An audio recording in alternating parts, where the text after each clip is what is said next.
Well, it's been a while. I made a Proton Pack video, and that spanned into a Ghostbusters series about 2 years ago, in August of 2020. As you can see, a lot of time has passed.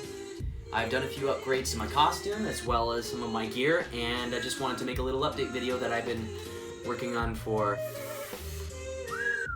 Well, anyways, here's the update. Let's get started. Okay, so starting off with the main costume, I have made a few modifications.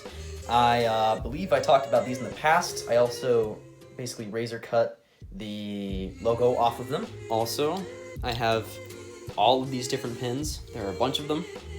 I have an official embroidered name tag now with Fishy, my nickname. And I also finally have the rubber gloves as suggested by Stumpy McGee. I also now have a little bit of a modified PKE meter. So basically I've modified the internals and I've also put new tape on it. What I do is I can turn it on, and by using this button, it turns it on and switches it to up mode. I can manually make it go up, and then I press it again to get into down mode, and I can just control it manually by hand. So, working PKE meter. I also now have a little holster with a genuine EMF meter that actually works. And here, if I actually test it, I can go up to an electrical outlet, and there you go, energy spike. The ghost trap. The only modification I've done to the ghost trap is breaking one of the doors. So, yeah. Alright, but I know what y'all are here for. The Proton Pack. Let me just take some of my Nerf accessories off. Alright, so here it is. My old Proton Pack with a bunch of new modifications. And yes, right now I have it off of its Alice frame because I am currently working on some new electronics, which I would like to remind you I will be demonstrating in this video. So let's just take a look.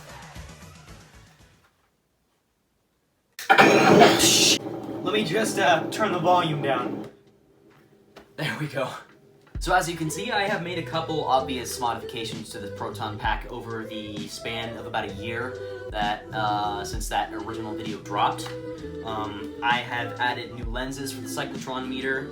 I have added basically a completely new end filter system. I drilled out holes and put in some mesh. And then I also added these two LEDs sticking in upside down to give it kind of a more mechanical effect, some kind of greebling detail. I have also changed a lot of some of the tape that's on here. It used to be electrical tape, and now it is just green duct tape. On the top of the Proton Pack, I have one of these little Halloween string light LEDs. I also have one right here next to the clipper.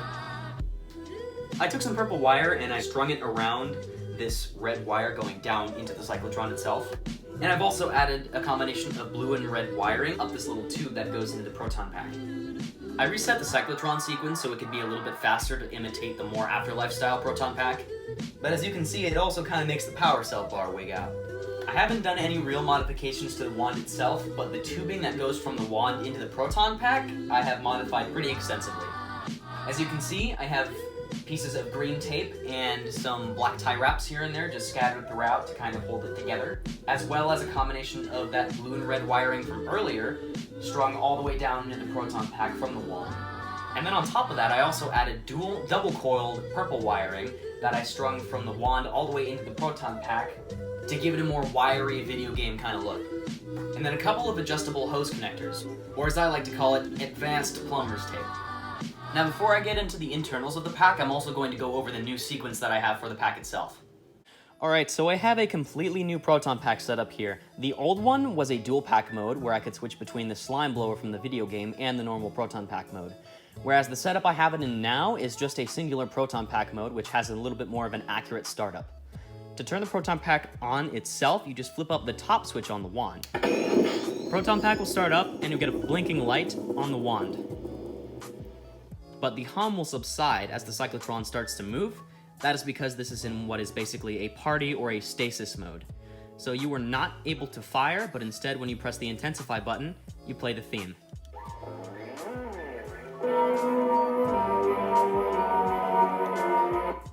And then then you just turn that to turn it back off. To turn the actual Proton Pack on into fire mode, you switch up the bottom switch. That'll give you another startup sound. The vent will turn on and the bar will start flashing with sequence. And now you're able to fire.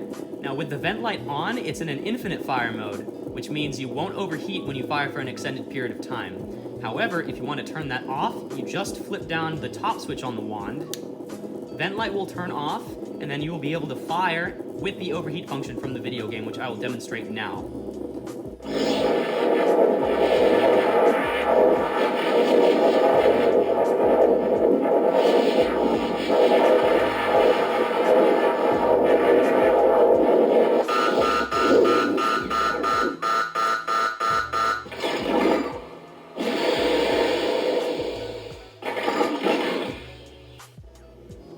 So there you go. And now to turn that back on, I can now turn the Proton Pack back into stasis mode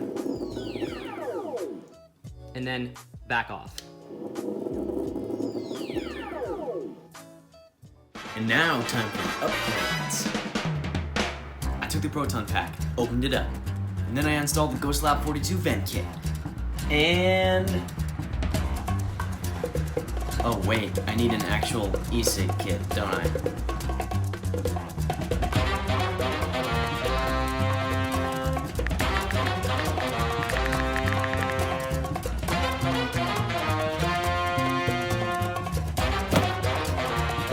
Oh.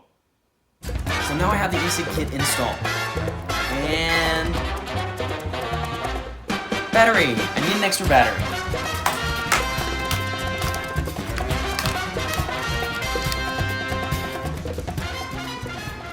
And